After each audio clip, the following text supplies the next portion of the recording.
नमस्कार दोस्तों बिहार का एक व्यक्ति जो आया था कानपुर काम की तलाश में, उसके साथ भीख मांगने वाले कुछ लोगों ने किया दुर्व्यवहार। अब देख सकते हैं इस न्यूज के माध्यम से।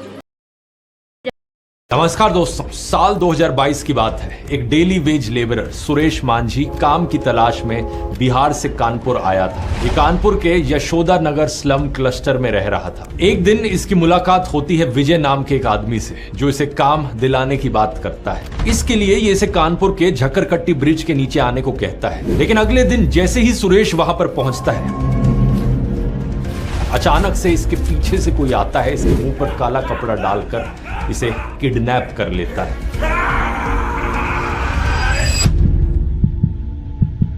इसके बाद सुरेश को इंटॉक्सिकेट किया जाता है, जिससे वो बेहोश हो जाए, और फिर उसकी आंखों में एक केमिकल इंजेक्ट किया जाता है, जिससे वो अंधा हो जाता है। इसी के साथ सुरेश की हाथों की सभी उंगलियां भी काट दी जाती हैं और शरीर के कई हिस्सों पर चोट के निशान छोड़ दिए जाते हैं। ये सब किया गया ताकि सुरेश भीख मांगने के लिए सूटेबल बन जाए।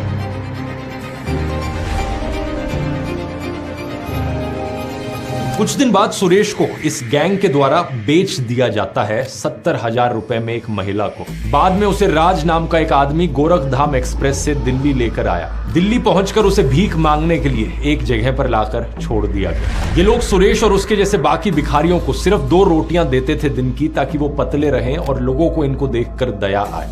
और हर दिन इसके अलावा इन्हें टॉर्चर किया जाता, शरीर में बार बार कोई ना कोई केमिकल इंजेक्ट किया जाता। समय के साथ साथ क्रूरताएं इस हद तक पहुंच गई कि सुरेश का शरीर और बर्दाश्त नहीं कर सका। उसे इन्फेक्शन हो गया। उसकी हालत इतनी खराब हो गई कि वो पैसे के लिए भीख मांगने भी बाहर नहीं निकल सकता। अब जिस गैंग के लोगों ने उसको खरीदा था, वो सुरेश की रिप्लेसमेंट चाहते थे। सुरेश की खराब हेल्थ को देखकर राज ने सुरेश को विजय के साथ कानपुर वापस भेज दिया। लेकिन कानपुर में भी जबरदस्ती उससे भीख मंगवाने का काम जारी रखा गया। सुरेश को सुबह से लेकर शाम तक बिना ब्रेक के शहर के मेन चौराहों पर खड़ा रहना पड़ता भीख मांगने के लिए। जो भी भीख मांगकर पैसा वो कलेक्ट करता, दिन के अंत में उसके किडनैपर्स सारा पैसा जब्त कर लेते। कुछ महीनों बाद जब सुरेश की हालत और बिगड़ गई, तो उसके किडनैपर्स उसे डंप करके चले गए। उसके बाद जैसे तैसे करके सुरेश अपने घर पहुंच पाया, और उसकी हालत इतनी खराब थी कि उसके परिवार के लोग भी उसे पहचान ना सके। ये कोई इमेजिनरी कहानी नहीं है दोस्तों। हालांकि कहानी को दोहराते वक्त AI वीडियोस का इस्तेमाल किया गया आपको इस कहानी को दिखाने के लिए, लेकिन ये सच में हुआ। यहाँ स्क्रीन पर आप सुरेश के असली फोटोज देख सकते हैं।